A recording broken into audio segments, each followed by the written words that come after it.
YouTube! Bodine52! I hope you're watching this video because we are doing this one just for you, buddy. You did a similar video. I left a comment, and you said you would like to hear some of my thoughts on it and stuff like that, and I told you I'd do a video. So here we go. We're going to do some group riding etiquette and tips and tricks all about group riding.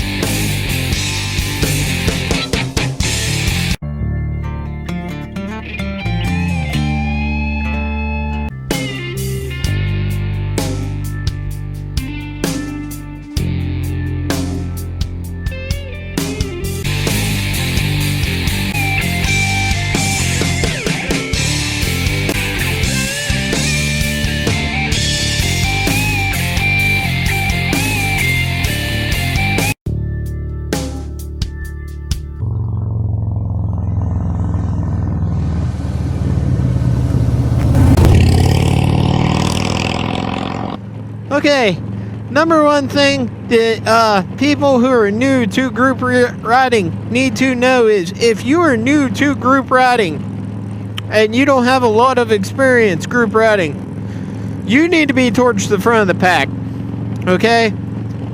New group riders and slower riders, and don't be ashamed to admit that you're a slower rider. You need to be at the front of the pack. It's that simple. There's only 4 of us out here. And I'm using this as an example right now. Me and my buddy here, we've got a few years under our belt riding together. Even the 2 guys behind me, we got a little bit of time riding together. So we're able to do it pretty decent. But what you want to do is you want to maintain a staggered formation, such as we are in right now. Okay? Now, we're on the highway. So we're running in a staggered formation. You want to try to maintain a 2-second gap. You want to be tight with that guy, but not too tight. You don't want to be up his ass. You want to give him room in case he's got to move over into your lane to dodge something. But at the same time, you want to be tight enough to where somebody can't come in between you two. You don't want the pack getting broke up. So you want to maintain about a 2-second gap. Well, what do you mean 2-second gap? Well, watch this. He's at the sign. 1001, 1002. I'm at the sign. It's a 2-second gap. Okay? It's that simple. Pick a landmark and count. Okay? That right there is how you maintain. And then you'll get a feel for it. If you count that a few times while you're out riding and in these groups and stuff like that, and you'll get a feel for the distance of what that gap should be visually once you get a count on it. You know what I mean? Sometimes I'll back off and give him a little bit more because I know he's going to slow down or something like that. You know, I've rode with him. I know. But slower riders, let's touch on this again. Slower riders, new riders, if you haven't rode with the group before, you need to be up front. And why do you need to be up front? Well, here's a real simple reason. We're in the front of the pack right now, and we're running, there's only 4 of us. We're running 75 mile an hour, okay? That guy that's 2 bikes behind me, he's running about 80 mile an hour. Now, when you get into the dynamics of larger groups and stuff like that, you're going to have the guy in the front of the pack who may be going the speed limit, which could be 55, or maybe he's 5 mile under, which is about 50. You know, sometimes as a leader, that's what you got to do, is back it down a little bit so that guy in the back isn't going that fast. Okay? But the further back in the pack you get, the faster it actually is. And you get that accordion effect. And I know that new riders, people that are new to group riding, and slower riders, they don't want to swallow their pride and admit it that they don't have the experience out there with the group rides, or they don't like to ride fast. They just don't want to admit it. They're like, yeah, I got my Harley, I got my motorcycle, I can get out there, I can keep up with anybody, I can ride with you guys.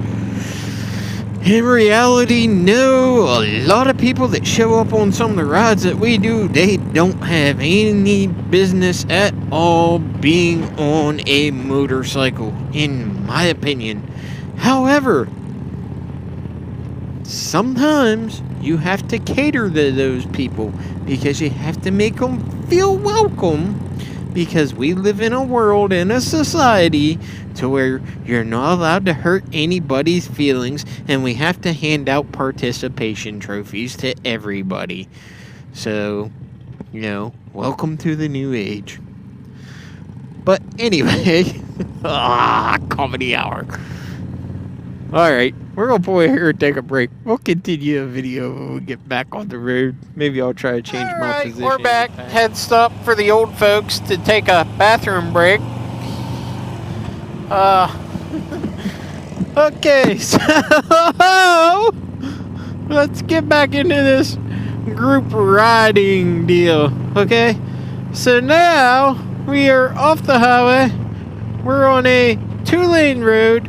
However, it is not a bermless road. You see how it's got the berm? So you can maintain, it's up to the ride leader. You can maintain double file formation, but at the same time, you want to maintain that 2-second interval between you and the guy in front of you. Big problem that you run into is you get less experienced people, and it's part of it. I'm not saying anything bad about them. You'll get less experienced people who they're not familiar with it, they're not comfortable with it, and they'll come out here and they'll ride, and they won't get up front. They'll be in the back somewhere or mid-pack, and you'll have 20 or 30 bikes, and they won't maintain that 2-second interval because they're not comfortable, because they're going too fast. Whereas if they move up to the front, it's better. We were on a quick story. We were on a ride last year. We went up to Youngstown, and it was raining. There was a gentleman in our group, new to group riding, new to riding, first time he'd ever rode in the rain, because we got caught in the rain and stuff, and he was hanging out in the back, and I was in the back, and I was kind of trying to give him a little incentive to get along there. Here's the other thing. Pause real quick. When you come to a red light or a stop sign, you want to go side by side. Side by side. When you stop, side by side. So then everybody can get out at the same time and everybody can make that light. That's how you pull up. But anyway, this gentleman never rode in the rain before. Didn't even have rain gear. He bought rain gear that day. So, we're riding along, and we stopped somewhere to get some lunch, and, I asked him, I said, "You alright back here, bud?" I said, "You don't look like you're real comfortable," and he said, "I'm not." I said, "I'm going too fast for you?" He said, "Yeah, it's a little fast." I said, "Move up to the front." I politely, I didn't say it like that. I just, I suggested to him, if you move up to the front, you'll be going a little bit slower. You won't be running as fast as we are back here, because we had a pretty decent group with us. I said, so you won't be going as fast. I said, maybe that'll make you more comfortable. And when we got back closer to home and we stopped to part ways and all that stuff, he come up to me, shook my hand, he thanked me, he said, "I appreciate that." He said, "You were looking out for me." And that's what we try to do as the more experienced or more seasoned group riders. We try to get you guys in a position where you're going to be comfortable to make it more enjoyable for everybody that is involved. So don't hesitate to speak up and say, see, like, I'm looking, that car's turning. Don't hesitate to say, hey, look, I'm not real comfortable here. Can you recommend something? Well, yeah, my recommendation is move up to the front. the front's slower. And not only that, but by the slowest person in the group. Like, if you show up to a group ride and you ride slow, you know what I mean? And you know you ride slow. Like, the speed limit's 55 and you're doing 45 all the time, even when you're by yourself. Okay? And you show up to a group ride, you need to find whoever's leading that ride. You need to walk up to them and you need to tell them, hey, look, I'd like to be behind you because I am the slowest rider here. And that's where you need to be. Because the group is only as fast as the slowest rider. And that ride leader can set the pace off of how comfortable, off of how you are. How fast you're going and how comfortable you are. That's what sets the pace. The ride leader doesn't set the pace. The guy behind him sets the pace. And he kind of tries to watch, because I've done it, you kind of try to watch even further back than that. But then the downside is these centers. Sometimes you get that guy in the back bitching your head off, you know, saying you're going too fast, and you tell him, I'm doing 45 mile an hour. Well, I'm doing 80. That's because mid-pack you got some yo-yo that's too proud to get up in the front of the pack. You know, so, a good group ride is going to take a whole lot of organization. It's going to take a whole lot of communication. Myself, I would go around and I would ask people. I'd be like, hey, you know, people that I didn't know. I'd be like, hey, you mind coming up towards the front with us? You know, just so we can get a feel for you. And if, you know, you prove that, you know, you're able to be in the back, we'll put you in the back. But if you're one of those guys who are doing the yo-yo accordion effect deal, then no, we're not going to play that shit. We're going to keep you right there in the front. And that's just, it's safer, it's better, more enjoyable for everybody, and it doesn't get strung out.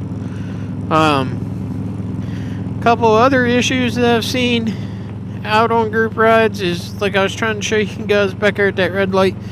Unfortunately, we weren't able to get stopped. We were going through towns and stuff like that. You pull up to a red light. Everybody needs to be side by side when you're stopped. And then the guy on the left's going to pull out, guy on the right, guy on the left, guy, you know, and it's just going to keep going. But you want to pull out tight, and then you'll get your spacing back out. You want to pull out tight with each other so you can get everybody through that light, so the pack doesn't get broke up, so to speak. And you do that, it'll work out. When you come to stop signs, usually what'll happen is, if you come to a four-way intersection, it's stop on all four sides. Usually the other three people sitting at the intersection will see a big pack of bikes and they'll let everybody go. Usually. That's not always the case. Usually. Once in a while you'll get that dipshit that is just in a hurry and has to go.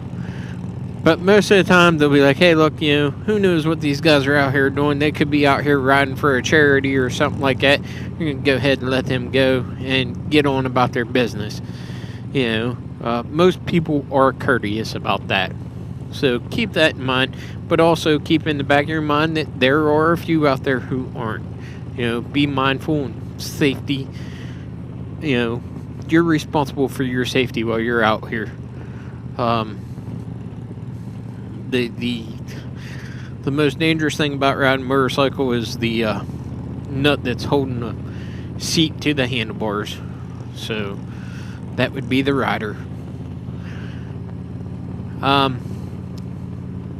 Back to some of the group riding stuff. I know we're all over the map, but I haven't done any moto vlogs for a while, so I mean, I'm trying to get back in the swing of it.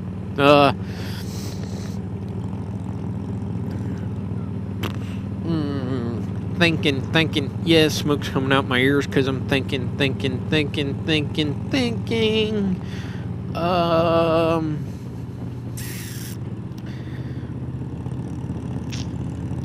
If somebody if you're going, well, first let's do this.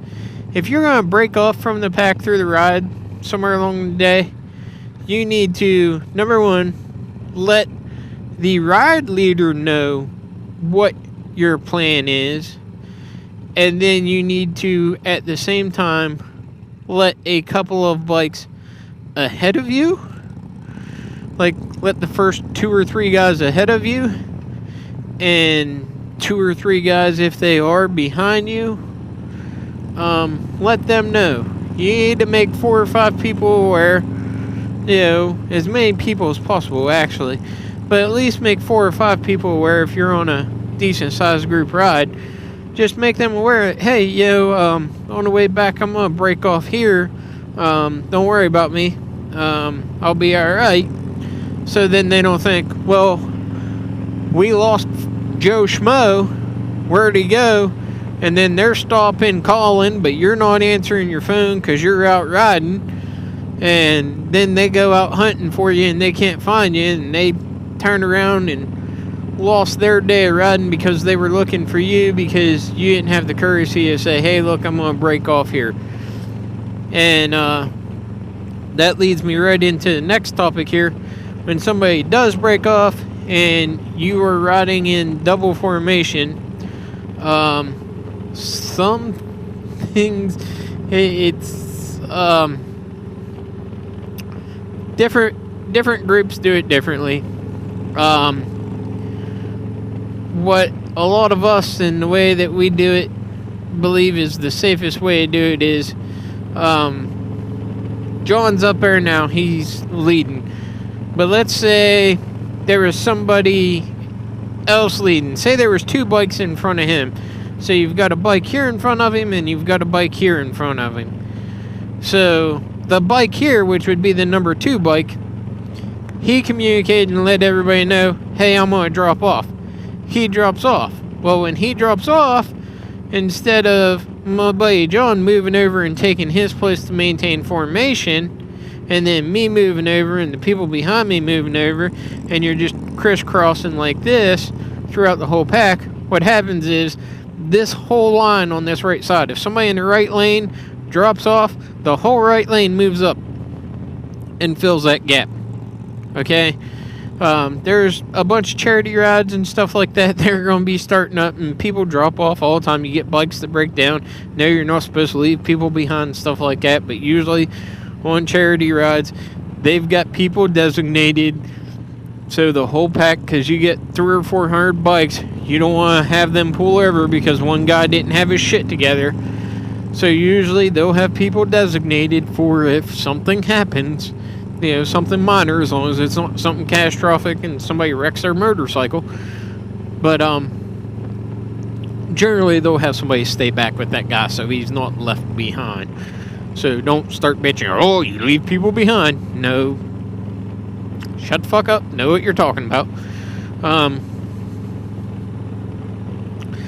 But you want to move up. You want to fill that void to keep everything the way it's supposed to be. And don't do it in a corner or anything like that. Do it at a comfortable, safe place. And the guy in front of you, the way it should work is the guy in front of you, where that void needs filled, he should wave you past. That's the way it should work. He should go ahead and just wave you on past. He should be like, come on, get up here and fill that void in. And that's what you do. Another thing about group rides and doing some charity rides and stuff like that, I know there's actually one going on today. I did last year. A buddy of mine is in charge of it this year. And it's with a local Legion. It's a big ride. It's probably their biggest ride that they do once a year. They have a good turnout for it. It's for a good cause.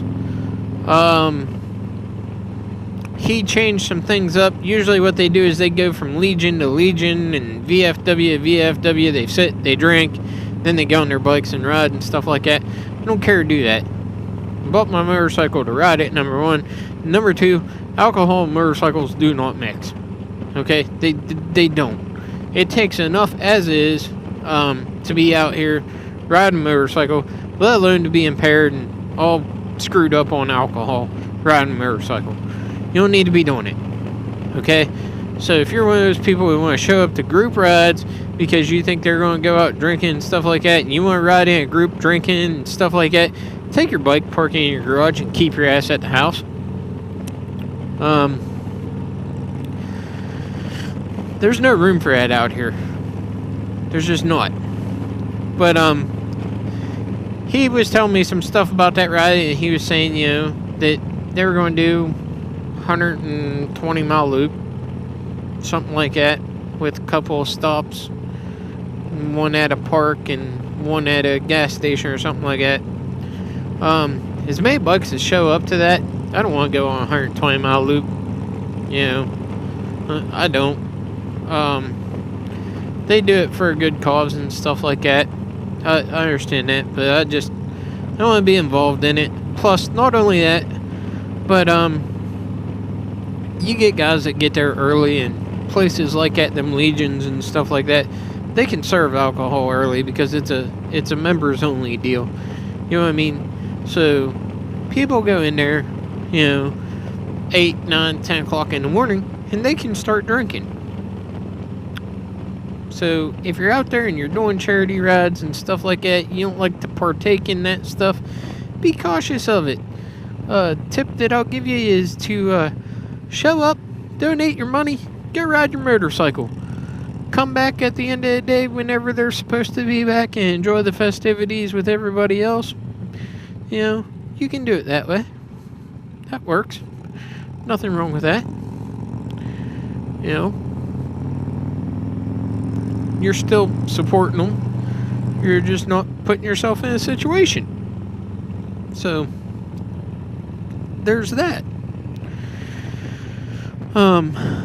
Leading rides, not everybody has the ability to lead a ride. There's a lot that goes on too, leading a ride. You gotta know what's going on. You gotta know what's going on in front of you. You gotta know what's going on in the middle of the pack. You gotta know what's going on at the back of the pack. When you go to merge, to change lanes or anything like that, you gotta see as far back as you possibly can. You have to think long. It's not just, well, I can get over. Well, no. You might be able to get over, but what about the 20 guys behind you? Can they get over? And that's where some other things come into place with group riding and group riding dynamics. Is it takes more than just one person. It's not just the leader. A good group ride is going to have, and we're talking about a group ride with, 20, 30 bikes, so to speak. A good group ride is going to have a good experienced guy up front that can handle his bike and knows the route very well. Perhaps may have done a pre-ride on the route, for hazards, and he's going to be able to point out any potential hazards. Okay?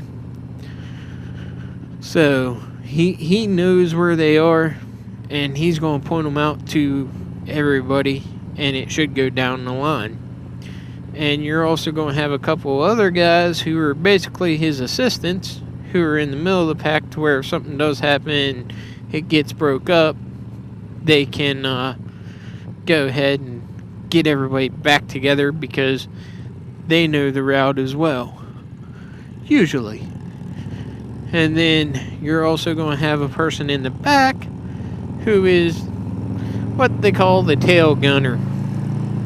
And what he's going to do is he's basically going to sweep everybody that's lagging behind, and at the same time, when need be, he'll get over and he'll block a lane so people won't go past you guys, because you're trying to go around something. Like if you're out on the highway or a 4-lane road or something like that, you're trying to go around a semi-truck, but there's a car that's mid-pack, and then there's cars behind you.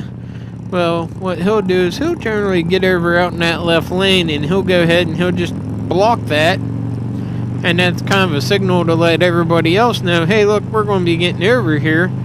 Some people will get the clue and say, well, he's back there, he's getting over, maybe we should get over too. They'll get over, and then that'll let your lead guy know you're clear to get over, buddy. You know, group rides are, they're led from the front, and they're also led from the back. And being in communication with the lead guy and the rear guy, being in communication, it's very, very, very helpful, and it just makes it that much better. So there is that. But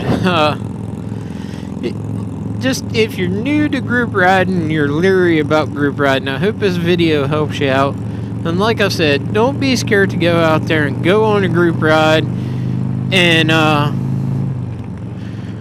swallow your pride, so to speak, and say, hey, look, you know, I'm not real experienced with this stuff. I think I should ride in the front. Everybody that isn't experienced or isn't comfortable or that is new to group riding, in my experience, they're like, yeah, I'm just going to hang out in the back because I'm not real comfortable with this and that, blah, blah, blah. Yeah, take my advice. You need to be in the front. It makes it better for everybody involved. And nobody's judging you. Nobody's holding anything against you. It's just, that's the way it is. There's different levels of riders. There's different skill levels. There's different skill sets and all that stuff out there. You know, so remember to hit that like button, share, subscribe, leave a comment in the comment section. Let me know what you guys think of the video. And ride fast, live slow. We'll see y'all in the next one.